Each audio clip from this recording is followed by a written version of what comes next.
The bilateral state visit comes with a strong focus on energy security, which has become a key issue for both countries amid global supply disruptions.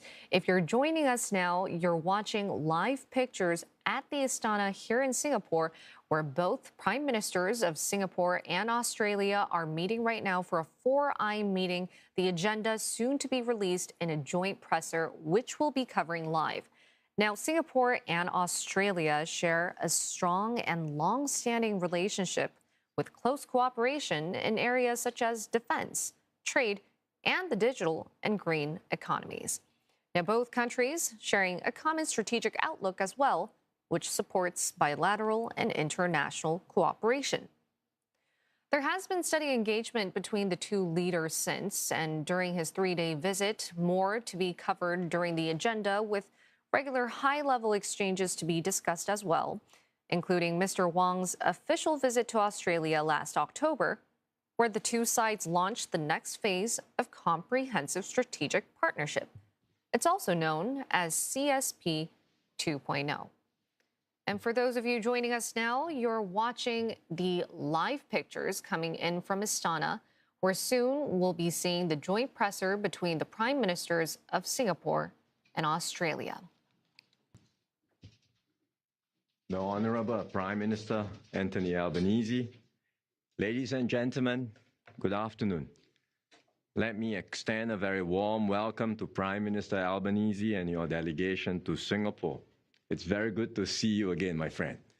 I would have preferred, of course, for us to meet under more favorable circumstances. Unfortunately, these are difficult times, not just for Australia and Singapore, but for countries everywhere. The conflict in the Middle East is disrupting global supply chains and energy markets. The effects are rippling across the global economy.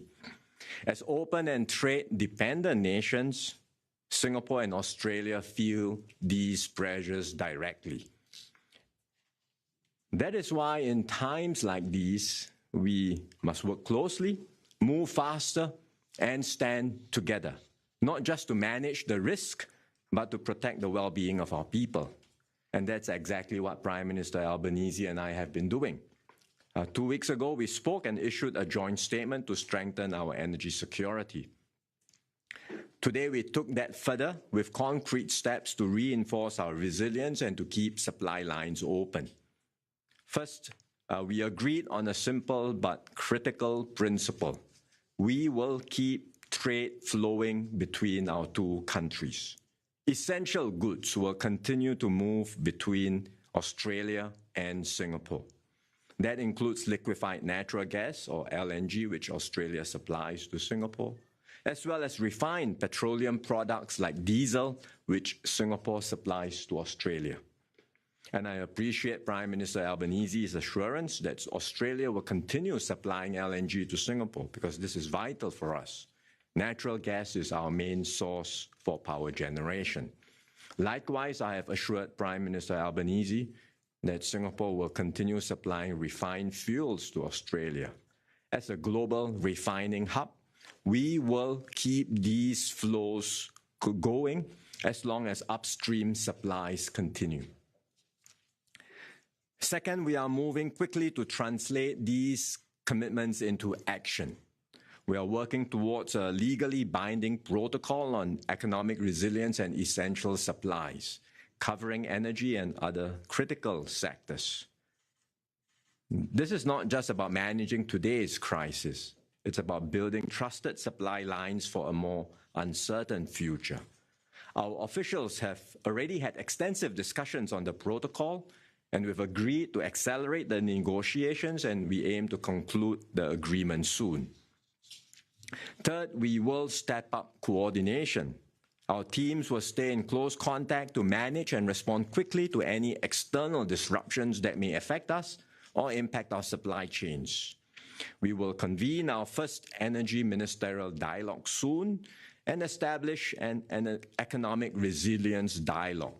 And these platforms will enable us to deepen cooperation as the situation evolves and preserve the flow of essential supplies between our two countries.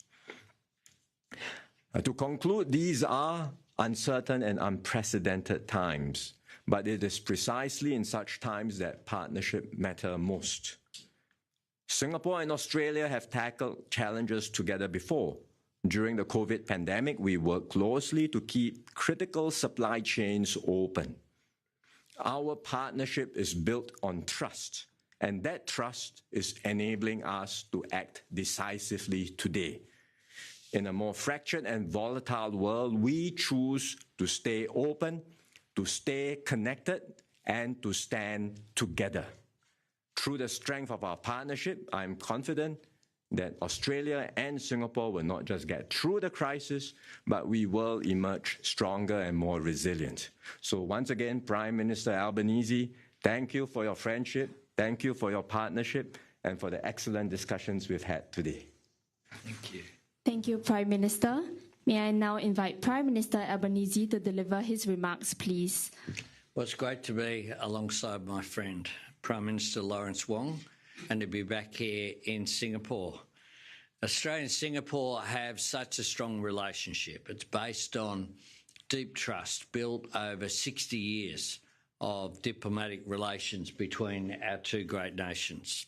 Singapore is Australia's largest two-way trade partner in Southeast Asia.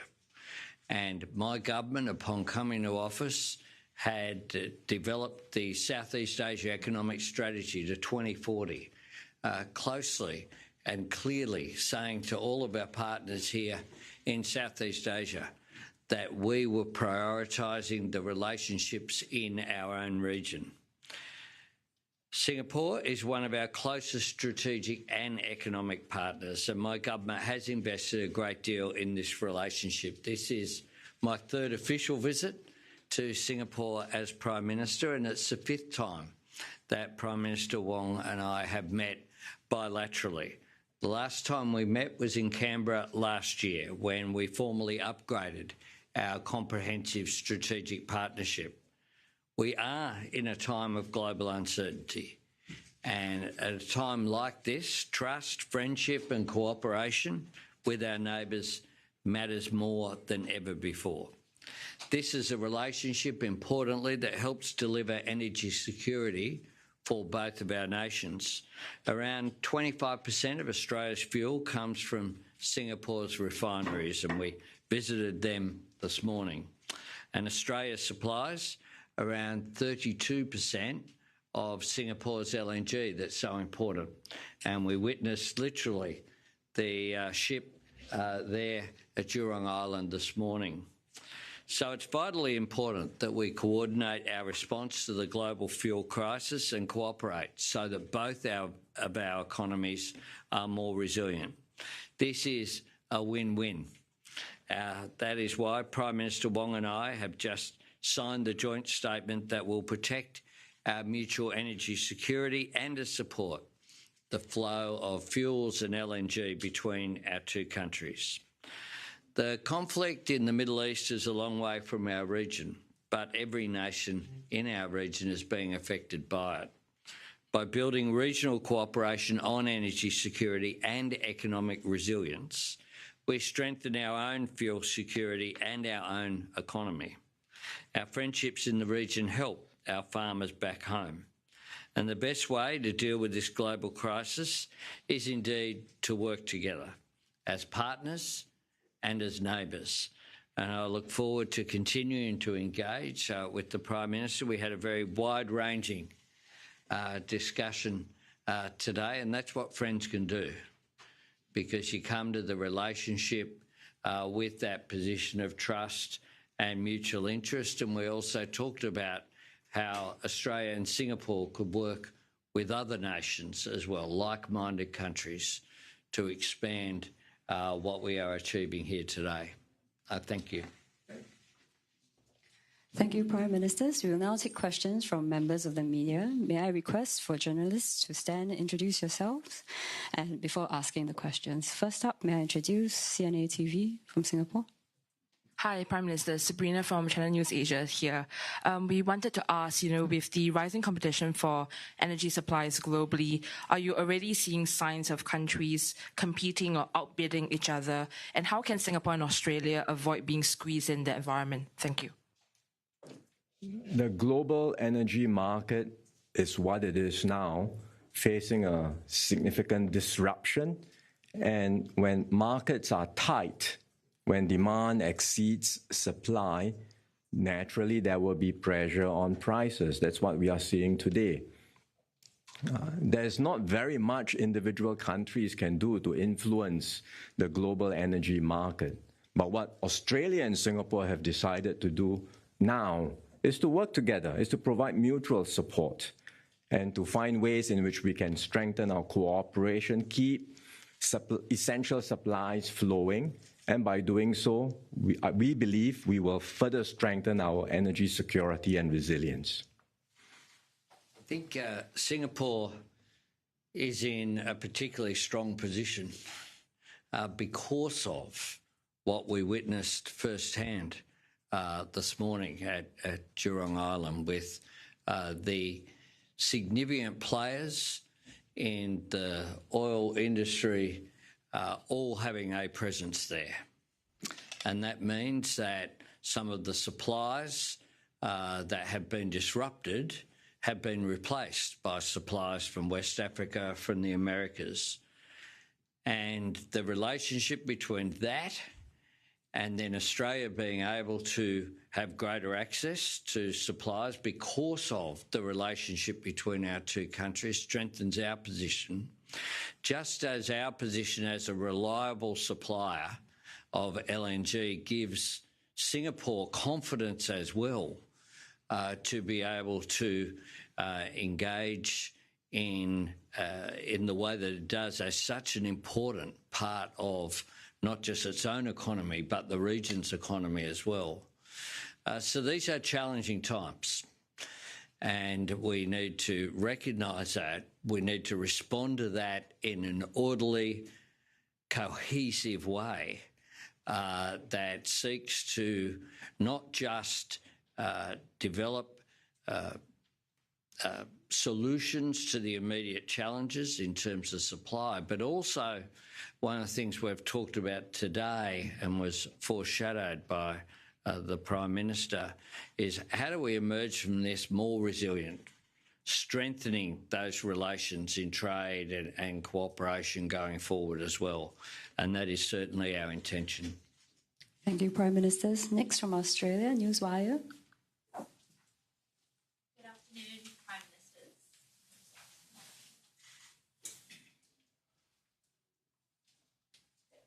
Good afternoon, Prime Ministers. Ria Pandey from Newswire.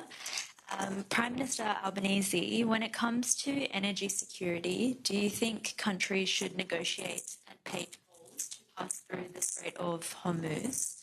And Prime Minister Wong, your government has already ruled out these negotiations. Will you then look to rely more heavily on alternative suppliers, including Russia? We think the Strait of Hormuz should be opened.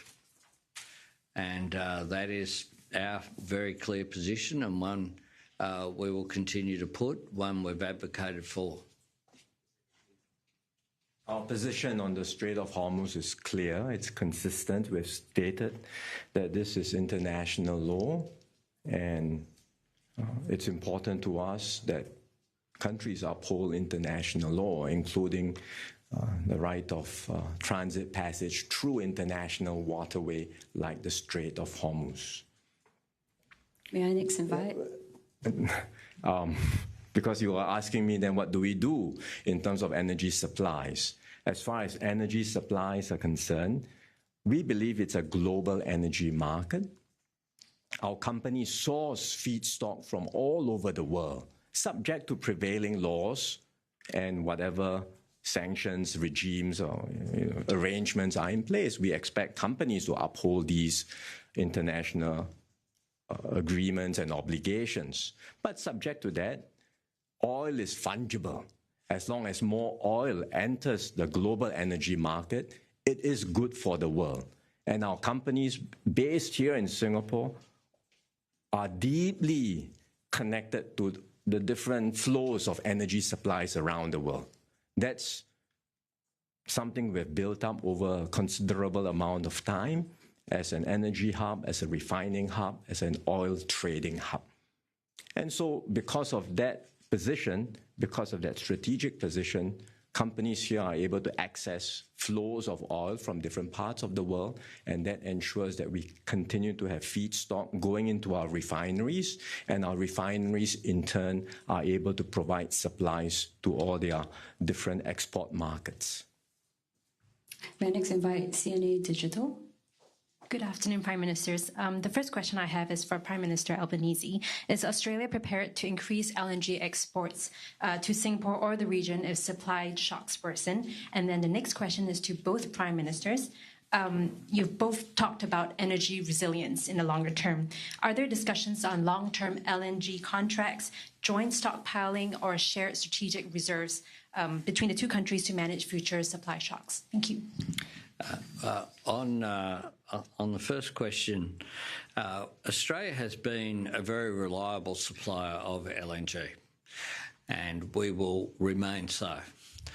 Contracts are fulfilled. We believe very critically that our reputation as a reliable supplier of energy, not just to Singapore, but to other nations in the region, is a critical part of the way that Australia is perceived, quite rightly. And what that has done is to lead to confidence as well for investment in extraction of those goods. One of the things that today's agreement speaks about is maximising contributions.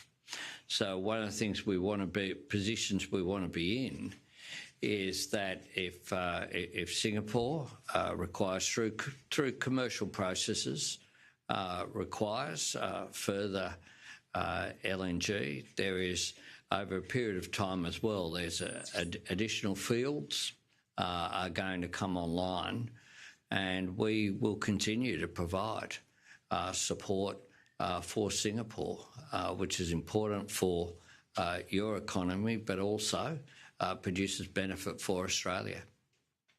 Australia is a very important supplier of natural gas to Singapore. As you heard just now, around 1/3 of our LNG supply comes from Australia. Recently, we have centralized gas procurement for our country. Rather than rely on multiple commercial importers, we have centralized it under one entity, a single gas company. So that allows that single entity to look at managing our overall gas portfolio, diversify different sources, and also manage the risk in terms of the duration of contracts. So this gas company is doing just that right now, overseeing its entire portfolio of gas procurement and looking at how we can best manage the risk. And certainly in the process of doing so, it will look to Australia to assess more gas on a commercial basis and hopefully more long-term gas as well. Next up, from Channel 10, Australia. Thank you, Prime Minister. It's Chloe Boris from 10 News. Prime Minister Wong, if Singapore does have to start restricting exports, will Australia be prioritised? We do not plan to restrict exports. We didn't have to do so even in the darkest days of COVID, and we will not do so during this energy crisis. If it were to happen, though, would Australia It's be at the front of the hypothetical. queue? It won't happen. And the Prime Minister is just as confident in private as he is in public. May I now invite Lian He Zaobao? Hi, this is Eli from Zaobao. To both Prime Ministers, in the event of a prolonged crisis beyond energy cooperation, what other areas of mutual support could Singapore and Australia explore? For instance, was food security, such as increased food imports from Australia, part of the discussion? Thank you. The arrangements that we are putting in place, this protocol that we are negotiating and hoping to conclude soon, covers more than energy. It covers essential supplies and certainly areas like food. Australia is a significant supplier of food to Singapore. Wheat, dairy, meats, vegetable, fruits. We would like to get more food from Australia and continue to diversify our food sources. So yes, these will be covered as part of our wider agreement. Certainly, I agree with the Prime Minister. we are major suppliers of food here in Singapore. By definition, we have more space than Singapore in order to have a vibrant agricultural sector, which is a great benefit for us, but also a benefit for the region. But in addition to that, can I add the issue of defence? So one of the issues that we discussed is visits and using the port here of Singapore for Australian Defence Force will be very important. Australia is a major destination, again, using our space for the training of Defence Force personnel from Singapore, whether it be in Queensland with the Army or whether it be around the Rockhampton area, just north there, or whether it be pilots, both commercial and military, training at Jandakot in WA. The relationship is so strong.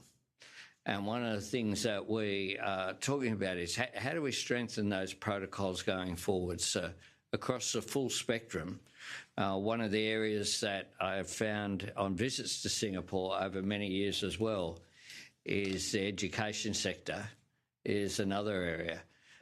There are so many members of the government and other officials who are graduates from Australia. That's good for Singapore, but it's also good for Australia. But it does something else. Those people-to-people links between us are absolutely critical.